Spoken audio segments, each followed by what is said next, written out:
The credibility gap when it comes to the war with Iran, it is real. 69% of Americans tell us they do not have a clear understanding of what's going on. And 67% tell us they want the war ended now. More on our new CBS News poll. They're being called the Fauci diaries, the private notes Dr. Anthony Fauci took during COVID. Do they reveal more than he said at the time about its origins? A longtime critic, GOP Senator Ron Johnson, joins us. 99 days until the midterm reckoning for the Trump agenda and GOP control of Congress. We survey the landscape and the races to watch.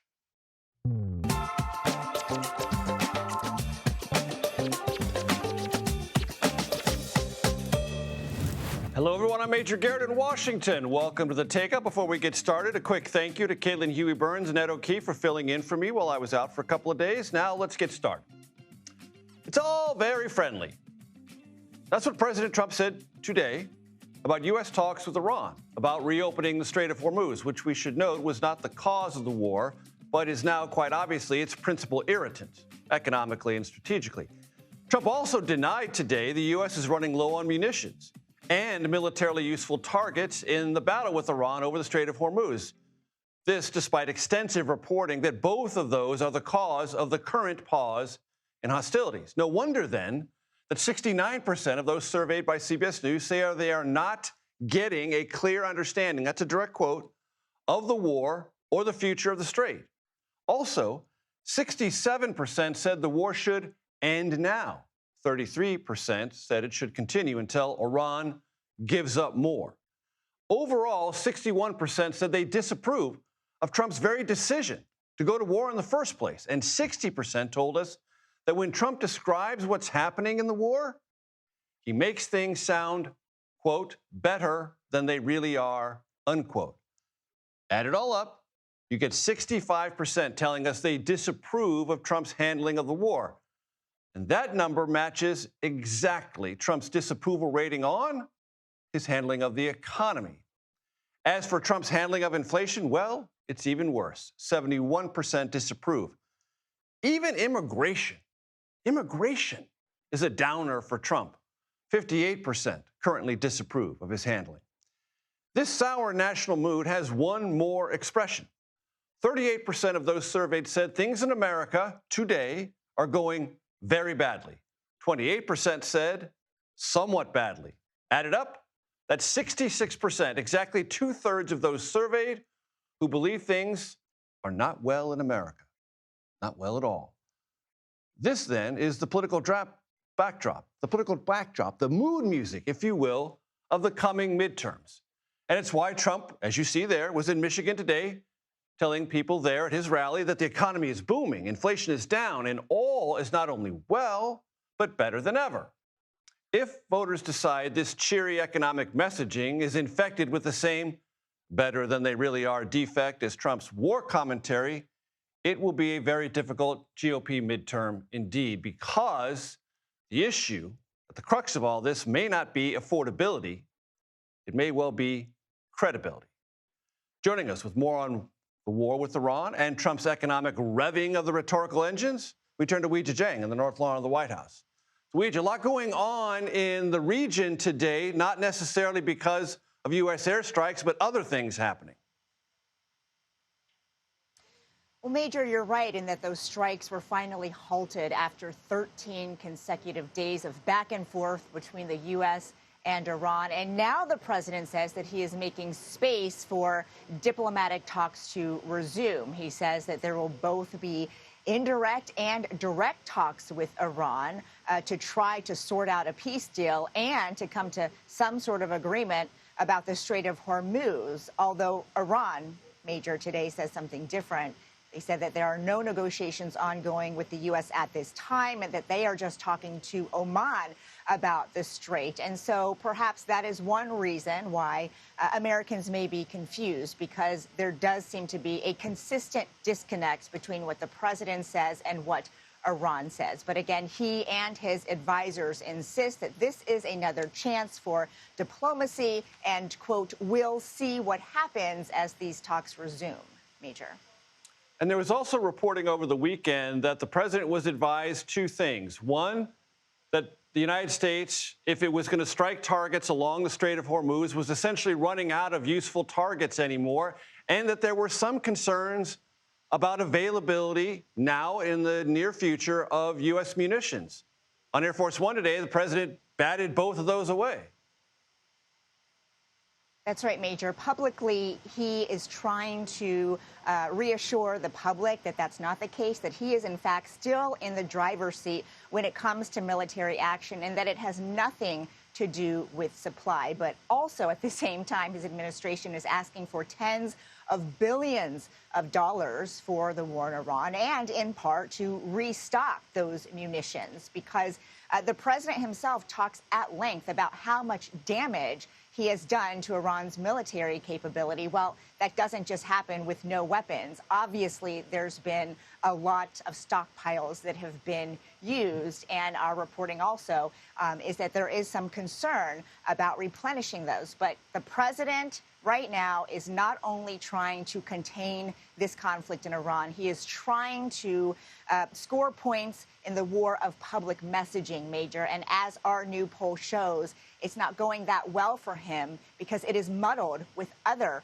facts that, whether that has to do with munitions or facts about how Americans are feeling about the economy and when they spend money versus what the president is saying. Regis Jang, North Lawn of the White House, thank you so very much.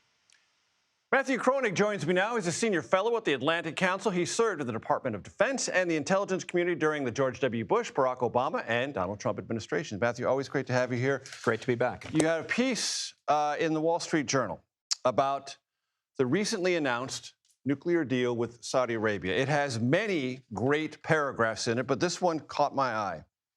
Providing Saudi Arabia a pathway to build the capacity the U.S. Air Force is raising in Iran gives hypocrisy a bad name. It not only would make it more difficult to get Iran to restrict its own program, but also set a poor example and encourage other nuclear suppliers to misbehave. What else is wrong with it? Well, I think the important thing to know is there's a big difference between having a truly peaceful nuclear energy program, operating reactors to produce energy. Big difference between that and making fuel for nuclear reactors, because once you can make the fuel for reactors, you can also make fuel for nuclear weapons. So U.S. policy really going back to Eisenhower has been to say, if you want reactors, no problem, we'll help you, but you can't make the fuel. That's been a good policy that works.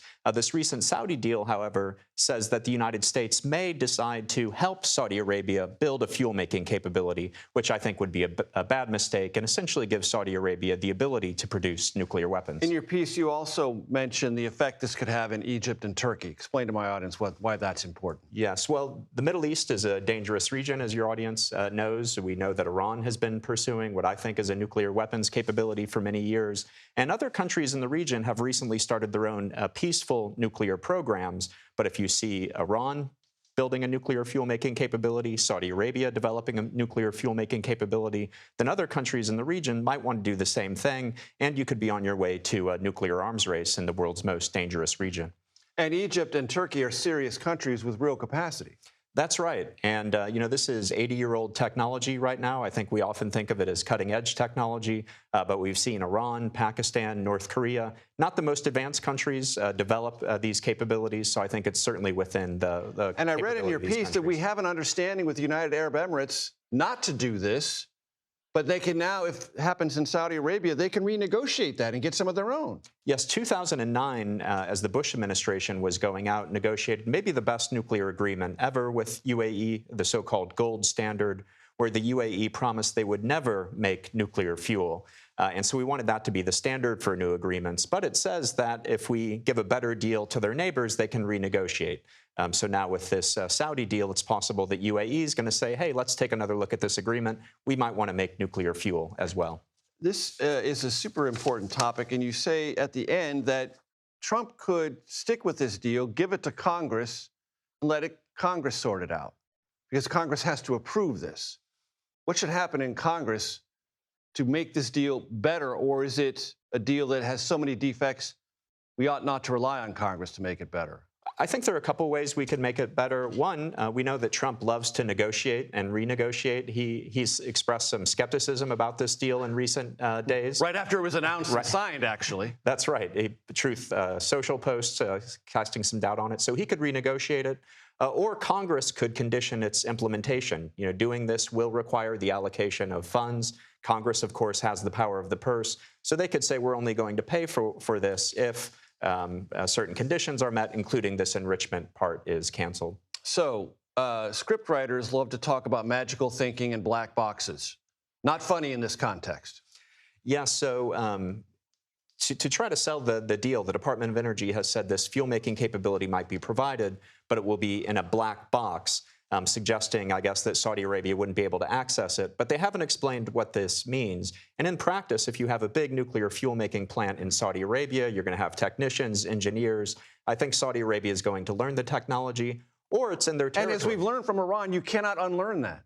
That's right. Once they know how to do it, they could kick the Americans out, do it themselves. If it's in Saudi territory. So the magical thinking is you can contain it once you start it. Yeah, I think it's unrealistic to say this technology would really be put in a black box, as the Energy Department says. Great piece. Wonderful stuff. Matthew Kronig, I appreciate the time. Thank you very much. Thank you. We're going to turn to Seattle now, where authorities are still searching for a second suspect in a deadly shooting at a food festival. The other suspect, a 15-year-old, is in custody. Police say the suspects exchanged gunfire, and in the crossfire, 3 people were killed and 4 injured, including a toddler. It's a really crazy story. Our Anna Schechter joins me now. Anna, piece together what we know.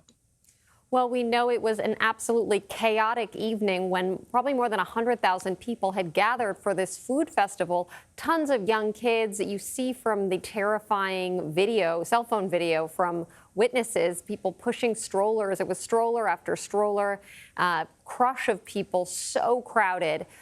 So the terrifying moments. But I want to widen the aperture because we're also learning about a gun violence issue that Seattle is wrestling with, that police officials talked about at a press conference today. You've got very young people with weapons and having disputes between groups of people. They fell short of calling it gang violence, but that's sure what it sounded like to me. So this 15-year-old is now going through the juvenile justice system, and there is another person who is out there. Now, if that 15-year-old was talking, was helping investigators, they would certainly have an idea as to who that other person is, and it seemed from that press conference they still do not know the identity of the other shooter. Anna, did this dispute that led to the gunfire start at the food festival? Or were they just in the neighborhood, or how did it all go down? It was right there under that iconic tower in Seattle, that, you know, that picture, like the postcard of Seattle, where everybody was gathered. There were hundreds of food trucks, and everyone was having a great time. It was around 6:00 p.m. last night, dinner time. People were buying food, eating, and there was music, and then people hear pop, pop, pop. They thought it was fireworks. And then as soon as people realized that it was gunfire, it was total chaos, people running, ducking for cover, jumping behind trees. And we know 3 people died, 4 injured. And now at that press conference, we learned of another person who was hit. And it's unclear that police declined to say if that person was also involved in the shooting. So just so many questions, Major. Anna Schechter, thank you very, very much. I appreciate it. We're learning more about the deceased 21-year-old man accused of plowing his vehicle through Berlin's Pride celebration Saturday night. 1 person in that incident was killed. 29 at least were injured. The suspect had previously received a suspended sentence for charges related to him attempting to join ISIS. And he was evaluated twice by a de-radicalization program where the staff of that program noted there were things possibly to be worried about in the future. CBS News foreign correspondent Chris Livesay is following these developments from Berlin and joins us now.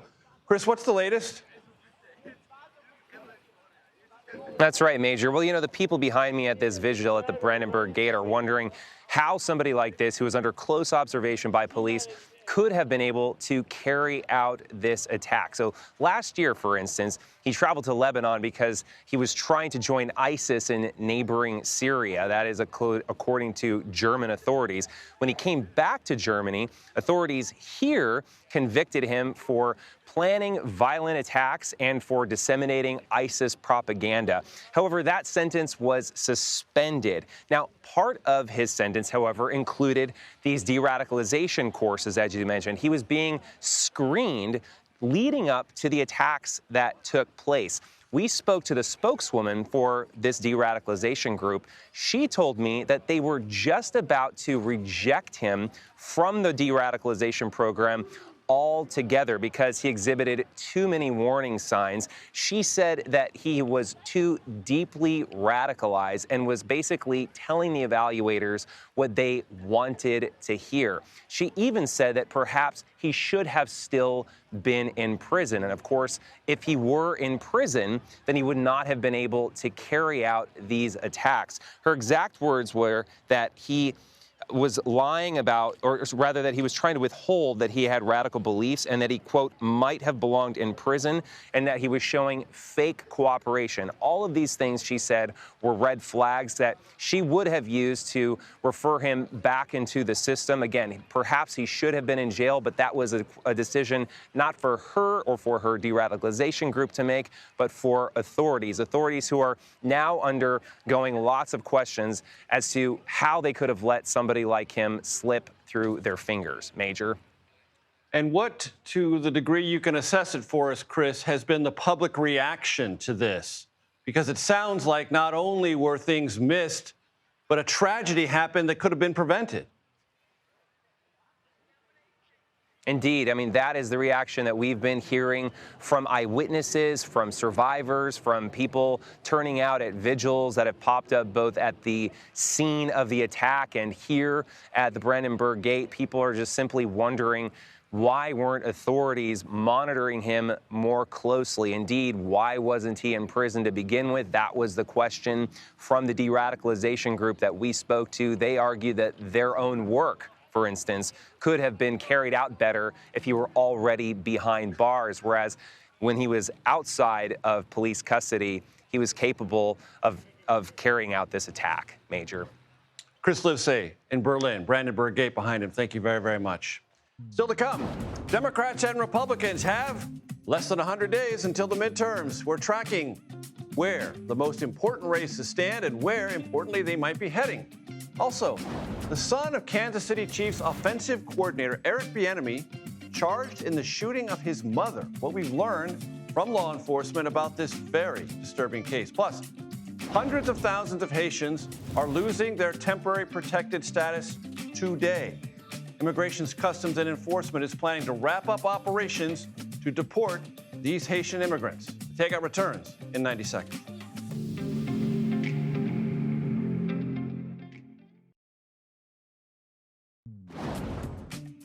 Welcome back to Takeout. As we mentioned at the top of the show, 99 days till the midterms. Quick math, 435 House seats up for grabs, 35 seats in the Senate. As you know, lots of twists and turns this primary season. Texas, yes, for sure, set off our redistricting sort of bonfire that spread across the country. Progressives have risen in the Democratic Party in conspicuous ways, and the Supreme Court weakened the Voting Rights Act and struck down some campaign finance limits. All that being poured into the cauldron in the midterm elections. Here to talk about this, a lot more with details and data as always. CBS News Executive Director of Elections and Surveys, Anthony Salvanto, and CBS News contributor Kyle Kondik. He's also the managing editor of Sabato's Crystal Ball at the University of Virginia Center for Politics. All right, Anthony, starting with you, the big aperture. What's at stake?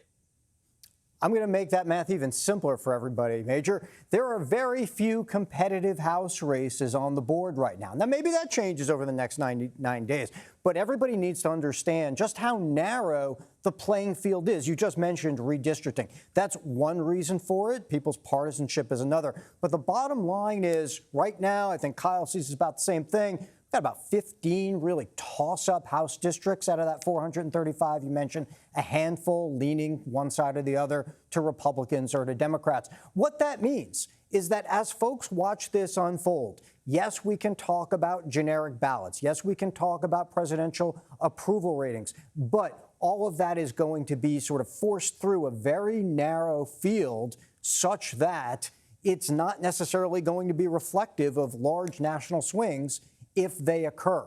Bottom line is, watch the competitive races, and very few of them also, frankly, in the Senate out of that 35 that you mentioned as well. I'll probably let Kyle unpack those a little bit. But the bottom line there is the Democrats will need to flip a number of Republican-held Senate seats in order to take control of the Senate, too. And that looks like a maybe doable, but probably somewhat of a harder hill than the House is.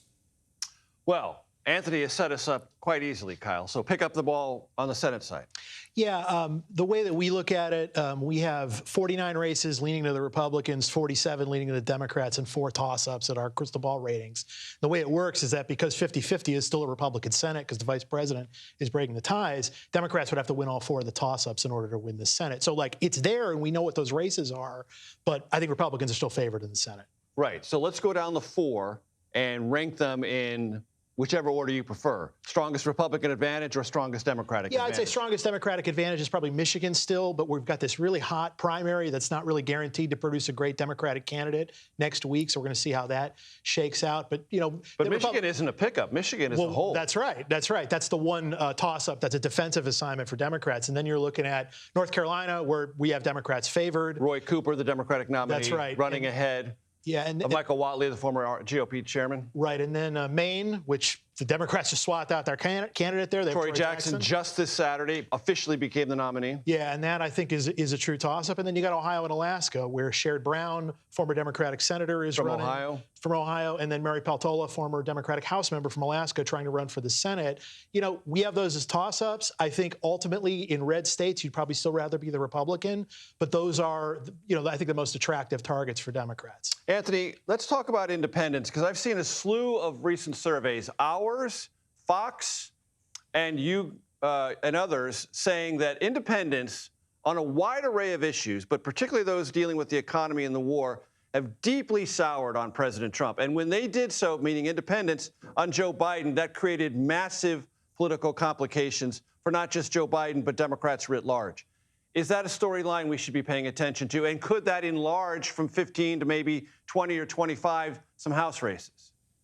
Honestly, I don't think it's the most important thing. Got it. I think, and I'll tell you why. I think the most important voter, or one of them here, is going to be the person who came out to vote for Donald Trump, the Republican or the Republican leaner, who decides whether or not to vote in a midterm. Now, folks might recall presidential election turnout versus midterm turnout. The midterms are always a little bit lower, maybe about 20 points lower. So who are those people that don't vote in the midterm but do vote in the presidential? I wonder if, and we're going to follow closely, Republicans who support the president but don't necessarily carry that support over to the Republican Party. I look at things like a more than 20-point gap among Republicans between how they see the president handling immigration, where they're really, really strong on him, and how they see him handling inflation, where they're 20 to 22 points lower. So what is this election about? I think that's determinative in that turnout sense for Republicans on the other side. If they can motivate those folks to turn out again, replicate that coalition from 24, they got a much better shot. So, Kyle, Anthony tells me, and I heed his advice always, independents, interesting, but not as relevant as base turnout on the GOP side. Agree or disagree? I think Anthony's done a good job of talking about the turnout dynamic. I think there is also a persuasion dynamic. One of the things we've seen in polls is that, and this was true in 2022 when Republicans really didn't do quite as well as maybe they could or should have done in that election, is that there are people who just somewhat disapproved of President Biden and also disapprove of President Trump. And in the last election, you know, they split kind of 50-50 in the actual, you know, the House and Senate races. And so Trump is at a really weak approval. But in the polls, if you look at it and you look at those, you know, not the strong disapprovers, but the somewhat disapprovers, Republicans are still holding up okay with those folks. How do those people vote? Do they even show up? Do they stick with Republicans even though they disapprove of Trump? That could help limit the damage for Republicans, or this election could turn out into a Democratic mega wave if those somewhat disapprovers move to the Democrats. Anthony Salvanto, Kyle Kondik, very good stuff. As always, I thank you both. Thank you so much. Thank you. Senator Mitch McConnell offers a health update of a sort and a new photo from a rehabilitation facility. We'll tell you what we know and what we don't know when we come back. You're watching The Takeout.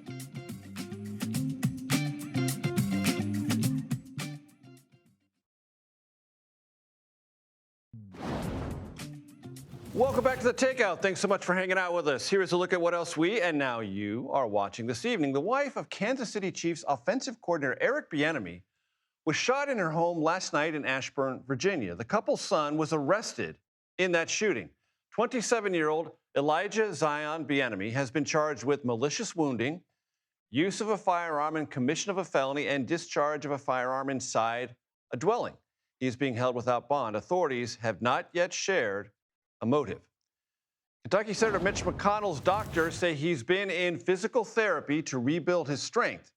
He's not yet, they said, medically cleared to return to work in the Senate.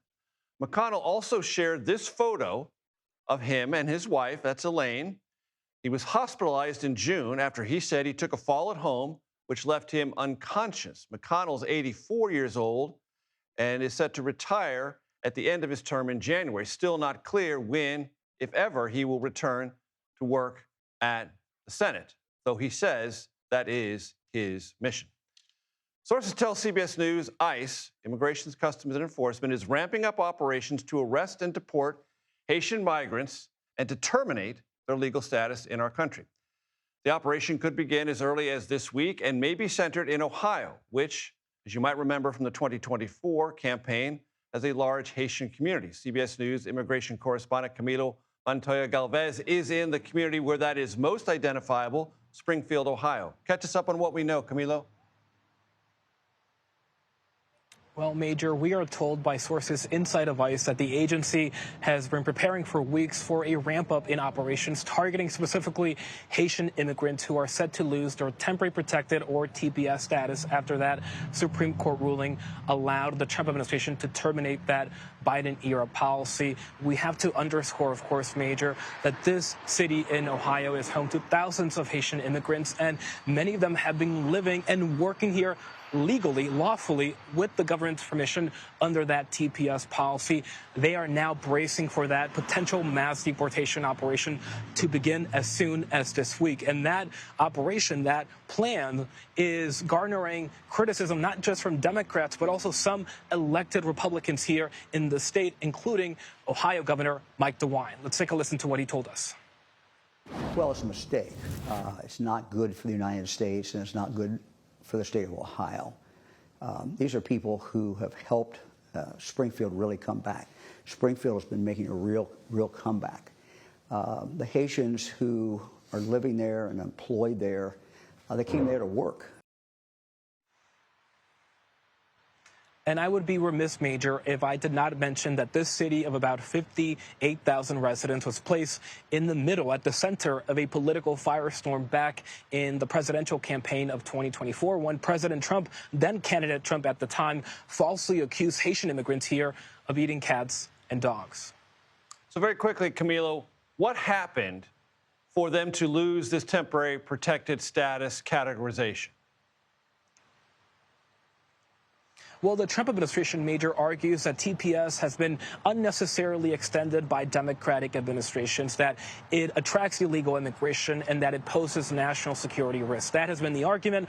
The Supreme Court in June allowed the Trump administration to end the TPS program for Haitians, but also for Syrians, and that is paving the way for this planned ICE operation that, again, we are told could start as soon as this week. And one of the plans actually involves arresting people here in Ohio and deporting them directly to crisis-stricken Haiti. Camilo Montoya Galvez coming to us from Springfield, Ohio. Very much appreciated, sir. Thank you. Anthony Fauci is set to testify before the Senate Homeland Security Committee Wednesday. Next, I'm joined by a committee member, Wisconsin Republican Senator Ron Johnson. He's going to have some questions. You can count on that. We'll get a preview when we come back. This is The Takeout.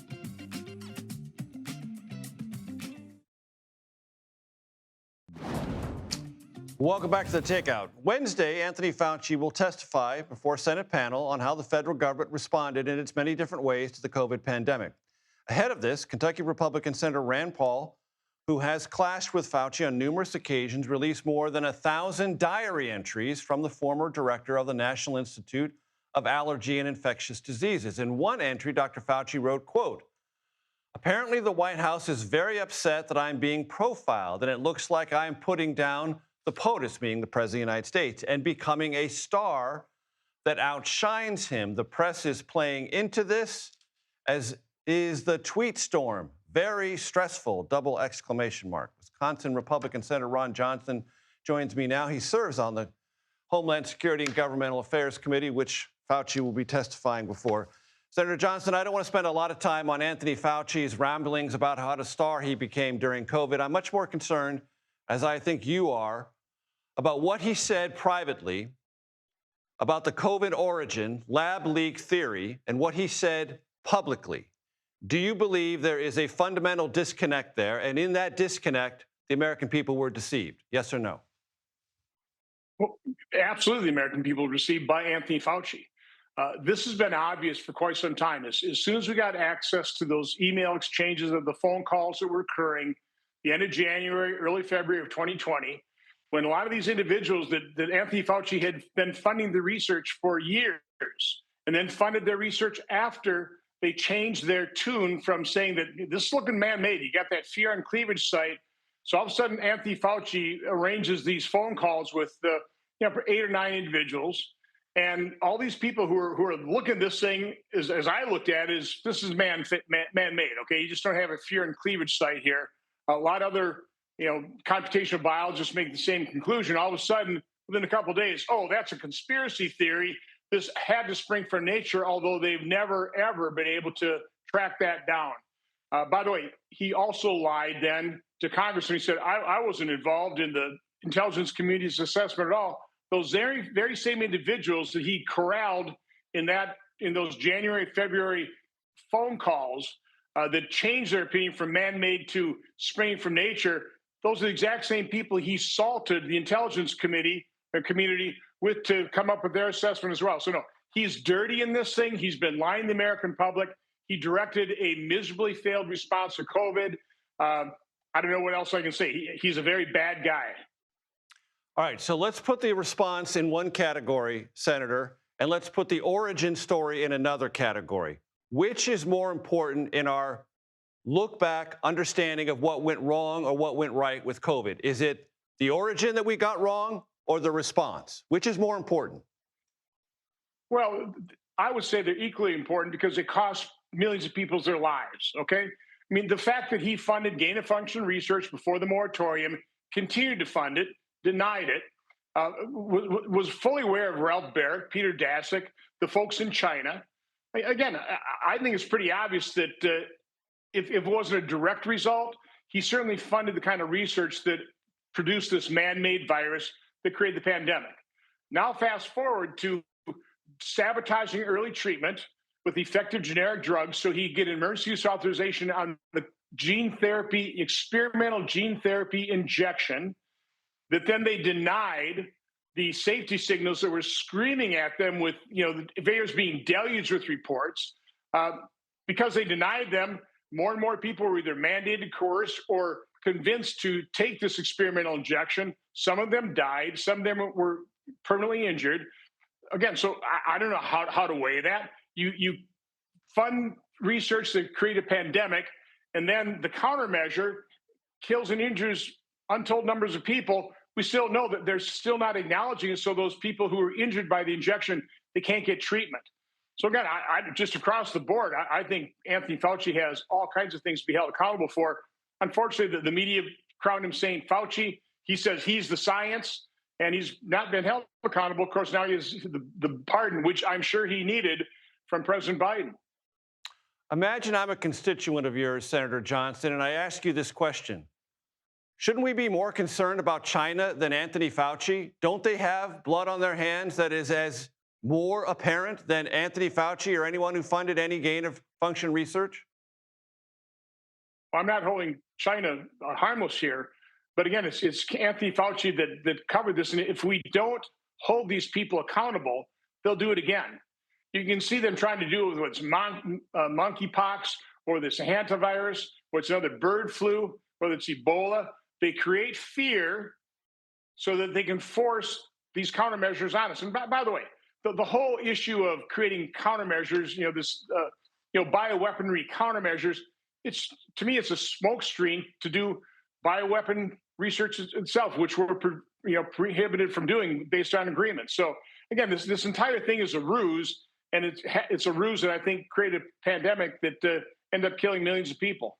Here's why I ask about China, because as you know, Senator, as well, if not better than I do, the Wuhan Institute of Virology advertised itself as a grade 4. It was a grade 2 at best lab, which means it was prone to leaks. It had bad security.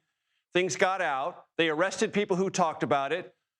And they suppressed, meaning the Chinese government, all available information to anyone in China who knew anything about that. Isn't that as big a part of the story as gain-of-function research dollars? It is, but again, why in the world would we fund gain-of-function research here in America and then allow those people doing the research to transfer the technology to China? I mean, we know that the Chinese, their military is in total control of those laboratories. So again, this is dangerous research. They all know it. It's why President Obama put a moratorium on it, which they circumvented. But at a minimum, if you're going to do it, if you're going to circumvent the gain-of-function moratorium, do it in safe biolabs here in America. Don't share the humanized mice with the lab in China. Don't share the technology with somebody like the bat lady, so they can continue on the research in China that the PLA is going to have access to. What do you want Anthony Fauci to tell you Wednesday? I don't expect him to tell me anything that has any value to hold him accountable. He's going to be pretty slippery. So again, I think the most we can expect is, and what I intend to do is just lay out the facts, ask him pretty concise questions that only require a concise answer. I don't want him filibustering. I don't want him trying to explain things away. But again, he's very practiced at this. We know he's willing to lie. He's lied to Congress repeatedly. I think we've got him dead to rights from that standpoint. But again, I don't expect any bombshells from this because we've known a lot of this. It just hasn't been covered by the legacy media. Senator Ron Johnson, Republican of Wisconsin, I appreciate the time. Have a good day. DNC Chair Ken Martin is short on cash, and according to the New York Times, well, he's got kind of a hot temper. Maybe throws things, who knows? Our political panel reacts to what was in the New York Times about a phone that was thrown and more here on The Takeout.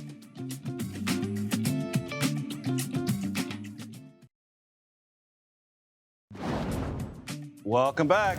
You know I love it. Political panel time. Joining me now, CBS News political contributor, Democratic strategist Joel Payne, and Jesse Arm, Vice President for the Conservative Manhattan Institute. Great to have you both here. So whenever there's a Human Resources Department complaint filed with the DNC, we have to take note. New York Times, Shane Goldmacher and Reed Epstein, both excellent reporters, talking about Ken Martin. Let me quote directly. Mr. Martin's fraying nerves are showing. In a peak, that's a very New York Times word, peak of frustration in early July, he threw his phone at the desk of a junior aide while upbraiding the person. Another New York Times word, upbraiding. The phone tossing incident, probably memorialized as such now at the DNC headquarters, resulted in a formal complaint to the DNC's Human Resources Department. Ken Martin's problems extend beyond his temper, clearly. Yeah. There are financial issues. The DNC is basically fundamentally broke. Although it's been dispersing money rapidly, that's its argument. Doesn't matter how much we have on hand, it's how much we disperse. Joel? I don't want to underplay the HR issue. That's significant. Nobody should do that. No, you shouldn't. That's a workplace thing you don't do. You just don't do it. I would say that the bigger challenge for him is that resources issue that you talk about. Look, party chairs, I would say there are three things you want: resources, infrastructure, political judgment. I think, and maybe a fourth, visibility, because he's basically invisible. Sure, I'll add that. He's an open invitation to be on the show. Out of those four, I don't think Ken Martin has really distinguished himself with any of those buckets. Maybe you can talk about infrastructure. They claim that they're in debt because they're investing early, as they haven't done in previous cycles. But if you can't do those things, it's very hard to make a case why you should be the chair of the party. I think depending on what happens with Democrats this November, there are some hard questions to answer about the chairmanship. And what I would add is, in 2016, I worked on the Hillary campaign when the DNC was also in tumult, when Debbie Wasserman-Schultz got sidelined for Donna Brazile mid-cycle. That's not a good place for a party to be. Your thoughts? I agree. Look, Joel gets it right. That's $129 million cash on hand that Republicans have right now. The RNC. Yeah. The DNC has $2 million in the red. That's unheard of for a party committee at this stage in a midterm election cycle, especially when the when they're favored. atmospherics are favorable. Absolutely. And it's not just that, like, a good party chair can get on the phone in an afternoon and erase that deficit. But Ken Martin, I feel bad for him at some level. His party is clearly undergoing some kind of civil war right now. The establishment side doesn't really have an affirmative message for what it's for. The ascendant faction is not where the donors are in any sense of the word. Except where the progressive donors are. They want to fund it. Candidates are plugging the gap. The James Tallaricos, the big Democratic candidates around the country are raising lots of money where the party apparatus is not, and I think that's what's helping Democrats this And time. by the way, progressive groups that have pushed the envelope ideologically, that aren't exclusively focused on winning elections, have changed the donation calculation here. There are big groups on the American left, more so than on the American right, that do act as a kind of hub for these dollars that get doled out to campaigns. That's an important component of this. It's part of why the Democratic Party is moving further and further to the left. I want to talk to you about something that a Politico poll uncovered, asking about tax and spending laws under President Trump. Do they benefit or offer breaks to working class Americans? 26% of Trump voters say yes, 14% of voters overall. The White House knows there is a messaging gap here, that they need to get this message out. The president was in Michigan today trying to hammer that home as effectively as possible. One-day rallies do not change national perceptions, but there's some work to do here. Yeah, I don't think it's time to hit a 5-alarm panic button quite yet. 3.5? Republicans are actually doing fairly well given what the fundamentals are of this cycle. The latest Reuters Ipsos poll, which just came out today, has Republicans with only 2 points down to Democrats in the generic congressional ballot. Given the fundamentals of this cycle, that's not a terrible situation. Meaning the fundamentals, meaning where Trump is on overall approval, economy, inflation, the war? Biggest gap I'm looking at is motivation. Every poll you look at, giant motivation gap between Democrats who are fired up to show up and Republicans who are not fired There up was to show even a up. GOP super PAC memo about that, talking about low enthusiasm on the GOP One other thing I would add, I understand that we're talking about this as if it's something that the White House needs to fix. I think the best thing going for the White House is that people don't know about this crap piece of legislation that nobody likes. I'm just going to be honest with you. I mean, the least popular thing Donald Trump did in his first term, what was it? The TCJA, the Tax and Jobs Cuts Act. I'm not this even piece sure. of I this don't piece think of most legislation. Democrats would agree that this piece of legislation. People weren't too big fans of January. This piece 6th, of legislation. There were other This things piece of beyond the Tax Cuts and legislation Jobs is Act. just as unpopular. And what I would say to you is, I think it is helpful to Donald Trump that most people don't know what's in that legislation. Good luck to Democrats running against tax cuts in the midterms. I think once this message crystallizes, Peggy Flanagan, the far-left Democratic Senate candidate in Wisconsin, who's got a dogfight ahead of her for the from Minnesota, pardon me, is one example of a candidate who just said on a radio show yesterday that she would be for rolling back a number of these tax cuts. Look, if Democrats want to go into the midterms saying that no tax on tips and all of these different tax cuts that the One Big Beautiful Bill Act I hope introduced. all Republicans have the confidence of Jesse. Keep going. It sounds like we're in agreement. It sounds like we're in agreement. He's going to say Democrats should run against tax cuts. I'm going to say Republicans should run on them, and we'll see how things bear out in November. Inshallah. And very quickly, we got 30 seconds. Maine now has a Democratic Senate nominee, Troy Jackson. Fundamentals of that race change? He's got a big caste disadvantage, but the fact that he is competitive with Susan Collins, who has high name ID, lots of resources advantage, I'd be worried if I was a Republican. And I actually think the Graham Plattner stuff is closer to being in the distance for Democrats than I would have assumed at this point. Joel Payne, you get the last word. Jesse Arnott, I hope you come back. It was great stuff. Thank you very much. Happy Monday, everyone. This is The Takeout. Quick reminder, we are relentlessly curious, reliably civil, occasionally clever. The Daily Report, coming up next.